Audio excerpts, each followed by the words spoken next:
ஹைமா, பேசிக் மேத்தமெட்டிக்ஸில் set லாங்குவேஜில் subtraction of two sets அப்படிங்கிற ஒரு விஷயம் எப்படின்னு பார்க்கலாம். 2 செட்டு கொடுத்துருப்பாங்க. A is equal to let it be 1 2 3 4 and B is equal to 4 6 8 இப்படி இருக்கிறத நம்ம நினச்சிக்கிடுவோம். இப்போது இந்த 2 செட்டுக்கும் சப்ட்ராக்ஷன் எப்படி இருக்கும்னு நம்ம பார்க்கலாம். A minus B. அப்போ நம்ம என்ன செய்யணும்னா காமனாக இருக்கிறத ஃபுல்லாத்தையும் அவாய்ட் பண்ணணும். ஸோ 2க்கும் காமனாக யார் இருக்குது?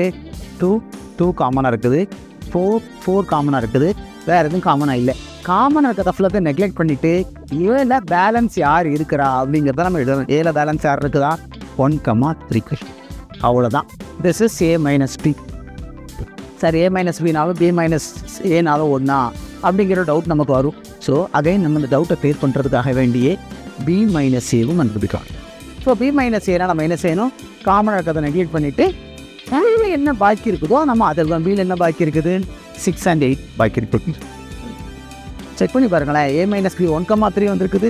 B minus A வந்து 6, 8 வந்துருக்குது. So A minus Bனாலும் B minus Aனாலும் ரெண்டுமே ஒன்று கிடையாது, ரெண்டுமே வேறு வேறு. அதை நம்ம இப்போ கிராஃபிக்கலாகவும் நம்ம பார்க்கலாம். பிக்சர் ஓரியன்டாக பார்க்கும்போது ஒரு 2 செட்டு இப்படி இருக்குது அப்படின்னா A minus B என்னது காமனாக இருக்கிறத நெக்லெக்ட் பண்ணிவிட்டு ஏன்னு இருக்கக்கூடிய மிச்சம் மட்டும்தான் என்னது? இந்த A minus B. அதே போல் B minus Aவை கிராஃபிக்கலாக பார்க்கணும் அப்படின்னா என்ன செய்யலாம்?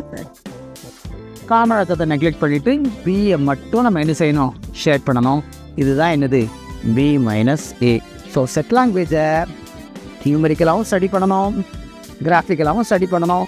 அப்போ தான் நம்ம சப்ஜெக்டோட எசன்ஸை நம்மளால் டேஸ்ட் பண்ண முடியும். See you in the next topic. Thank you.